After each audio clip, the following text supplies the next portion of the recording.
Hello dear friends, you're on the Ruslan Belov channel, and this is the Daily Combat Operations Summary. Well, yesterday we heard for the first time a clear, concrete reaction. A reaction from Putin regarding Trump's peace plan, all these proposals, negotiations and so forth. What important points were made? First, the withdrawal of Ukrainian armed forces from Donetsk region is not up for discussion. It will happen either voluntarily within the framework of a peace agreement or forcibly as part of the continuation of military operations. Second, international recognition. This is also what Russia demands, what must be established. And third, this was repeated several times, not only by Putin, but the deputy foreign minister also spoke about it yesterday. That Zelensky is illegitimate.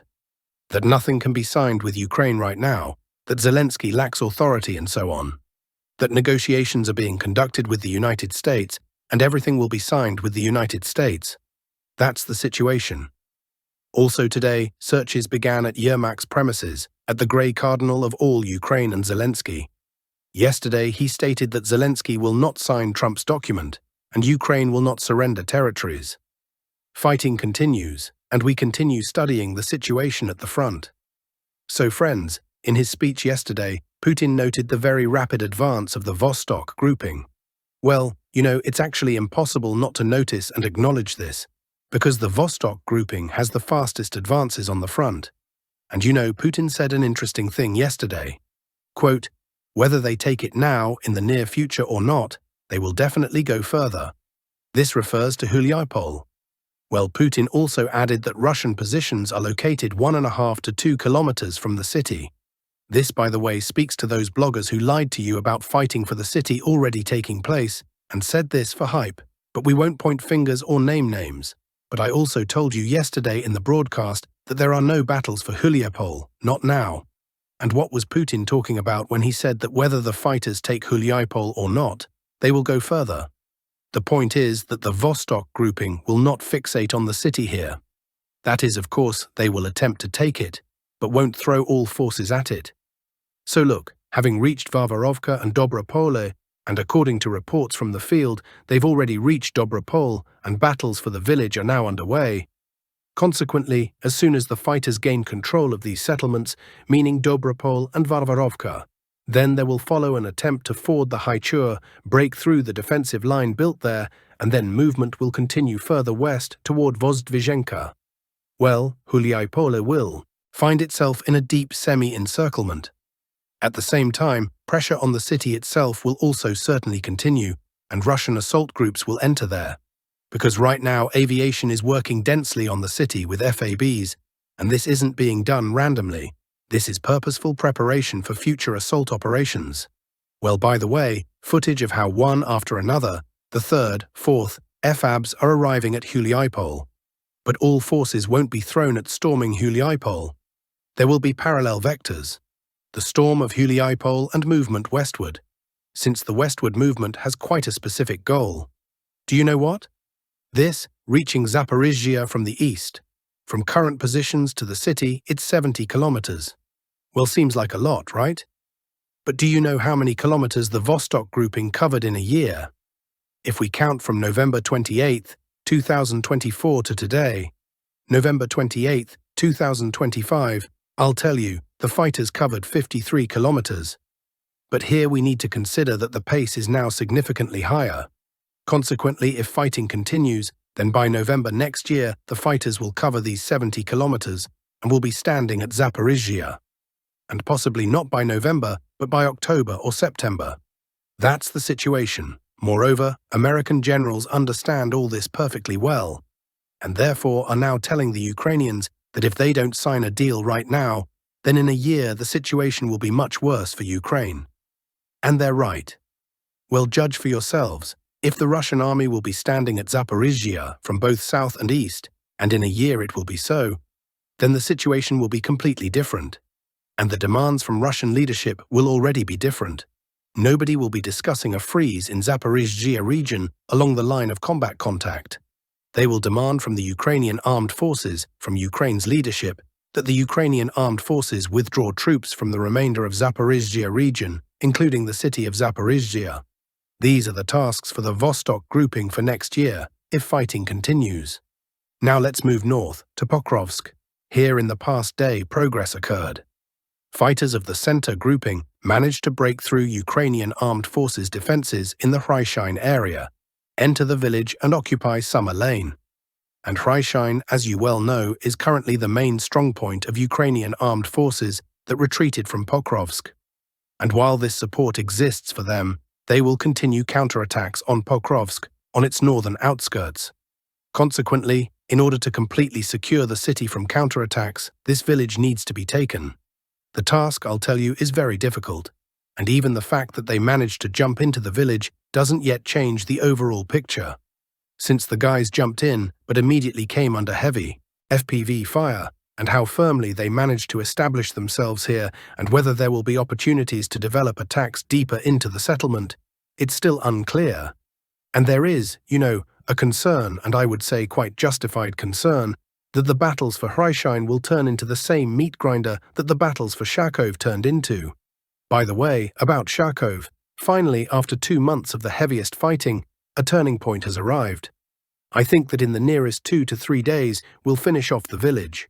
This isn't 100% certain, but there's a high probability, because the Ukrainian armed forces finally wavered, and now an attempt from their side to flee to Sofiivka is being recorded, which, incidentally, the Russian army is also approaching. But of course, we would like to avoid similar heavy fighting in Hryshine. However, for now the picture is shaping up such that the Ukrainian armed forces are ready to dig their teeth into the village, but simply won't surrender it. There's no news on Mirnograd. The southern part of the city is being cleared. So we're moving forward with you. The moribund Sloviansk-Kramatorsk sector continues showing signs of life. Remember, several days ago I told you in the broadcast that fighters of the South grouping occupied the village of Pischane here. Well, in the past day they managed to finish off long-suffering Vasyukivka. Why long-suffering? Well, because they'd been standing at the approaches to the village since February 23. To understand, on February 1st, 2023, our positions were located just 1 kilometer from Vasyukivka, but they only managed to enter it in April of the current year. That is, more than 2 years after approaching the village. So they entered in April, but only finished it now. That is, 7 months of fighting for the village. That's how difficult the Sloviansk-Kramatorsk sector is. Nevertheless, there is progress, because in a week already 2 villages have been taken. Whereas in the previous couple of years, there wasn't a single captured settlement here. What are the further prospects?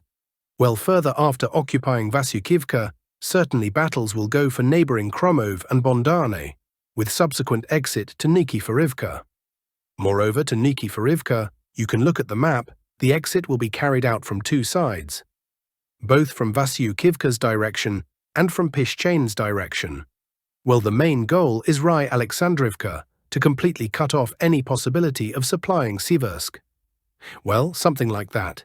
In general, as you can see, Ukraine loses settlements every day.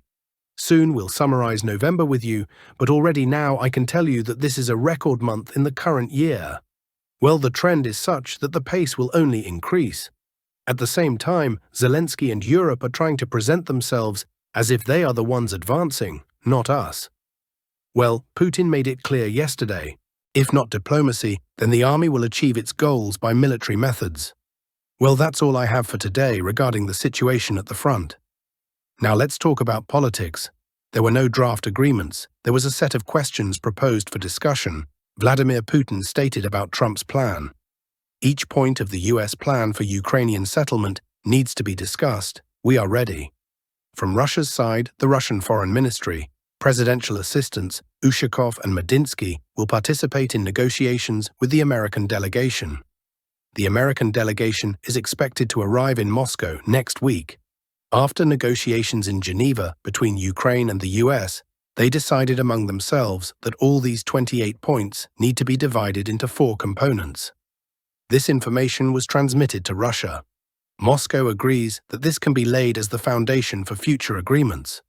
The draft plan for Ukraine needs to be translated into diplomatic language. Currently, some points sound ridiculous. The American side in some ways takes the Russian position into account, somewhere we need to sit down and discuss. And the risks of Russia attacking Europe, this is what swindlers say. Russia is ready to record on paper that it has no aggressive plans regarding Europe. Moscow is ready to discuss issues of European security and strategic stability with the West. Russian and Ukrainian intelligence services have always been in contact with each other. The UAE platform is used for exchanging prisoners of war. There were no draft agreements. There was a set of questions proposed for discussion. Vladimir Putin stated about Trump's plan. Each point of the US plan for Ukrainian settlement needs to be discussed. We are ready. From Russia's side, the Russian Foreign Ministry, presidential assistants Ushakov and Medinsky will participate in negotiations with the American delegation. The American delegation is expected to arrive in Moscow next week. After negotiations in Geneva between Ukraine and the US, they decided among themselves that all these 28 points need to be divided into 4 components. This information was transmitted to Russia. Moscow agrees that this can be laid as the foundation for future agreements. The draft plan for Ukraine needs to be translated into diplomatic language. Currently, some points sound ridiculous. The American side in some ways takes the Russian position into account. Somewhere we need to sit down and discuss. And the risks of Russia attacking Europe, this is what swindlers say. Russia is ready to record on paper that it has no aggressive plans regarding Europe. Moscow is ready to discuss issues of European security and strategic stability with the West. Russian and Ukrainian intelligence services have always been in contact with each other. The UAE platform is used for exchanging prisoners of war. Russia will cease combat operations when the Ukrainian armed forces leave occupied territories. If they don't leave, we'll achieve it by military means, the president emphasized. The quantity of territories taken under control is increasing. The pace is growing. Positive dynamics are maintained in all directions. Desertion in the Ukrainian army is very large. This is visible even from Western media, and there's unlikely anything that can be done about it now. The Ukrainian armed forces lost 47.5 thousand people in October. Putin did not rule out that telephone conversations about Ukraine leaked to media are fakes. Phone tapping is a criminal offense. There is a struggle of opinions in the collective West and US regarding what needs to be done to stop combat operations. US sanctions against Lukoil and Rosneft came as a surprise to Moscow. It's unclear what these signals mean. What is this in connection with? I didn't even understand what's happening. We met in Alaska and then boom, in complete health of nascent relations. Sanctions that undoubtedly destroy our relations. For us, it's unclear what kind of sign this is, Putin stated. Belgium is for the first time publicly stating that it does not intend to transfer funds to Ukraine without legal guarantees, which according to Theo Franken don't exist and cannot exist. More importantly, Italy is beginning to join the Belgian position, a G7 member, a country with a large banking sector and high level of vulnerability to international lawsuits. This means that within the EU, a coalition of states is forming that are no longer ready to sacrifice their legal system for the sake of a political gesture, the resident Telegram channel reports. On the surface, the decision looks like bureaucratic caution, but a much deeper process is occurring. For the first time, European elites are publicly acknowledging that confiscation of assets of a country possessing nuclear weapons and an extensive network of international contracts creates legal risks that could collapse the EU's own financial systems. Belgium directly says the European Commission cannot guarantee protection from lawsuits. And this is true. International law does not provide mechanisms allowing legalization of such confiscation without recognizing itself as a violator of basic norms. Essentially, the EU fears becoming a precedent that will then be used against itself. The second level of analysis is the rupture of interest within the West. The US is pushing the idea of using Russian assets as aggressively as possible. For Washington, European risks are an abstraction. Their financial jurisdiction is protected much better, and dollar dominance allows avoiding cascading lawsuits. For the EU, especially countries like Belgium and Italy, where large clearing centers and capital transit hubs are located, this is a deadly dangerous game. Therefore, European resistance is not a protest against supporting Ukraine, but protection of their own financial and legal infrastructure. Europe is for the first time acknowledging the limits of its involvement in the Ukrainian conflict. Belgium's decision is not an isolated case, but a symptom that the West is no longer certain it can endlessly expand pressure instruments on Russia without blowback. The closer the world approaches a potential peace agreement, the less willingly European states take risks that will be fixed in international practice for decades ahead. Therefore, Italy's and Belgium's decision is not isolationism and not fatigue, but sober calculation. Nobody wants to be the country against which the same mechanisms that the EU tried to apply now can be applied. If we consider the situation in a broad context, it becomes clear. Asset confiscation is not an instrument of war, but an instrument of peace, since it signals what risks the parties are ready to bear for the sake of the final architecture of settlement. Belgium's and Italy's refusal is a factual acknowledgement that financial war has reached the limit of effectiveness, and further will begin inflicting damage on Europeans themselves. In conditions of approaching negotiations, this is an important indicator that movement is beginning in the EU, from the logic of confrontation to the logic of minimizing consequences.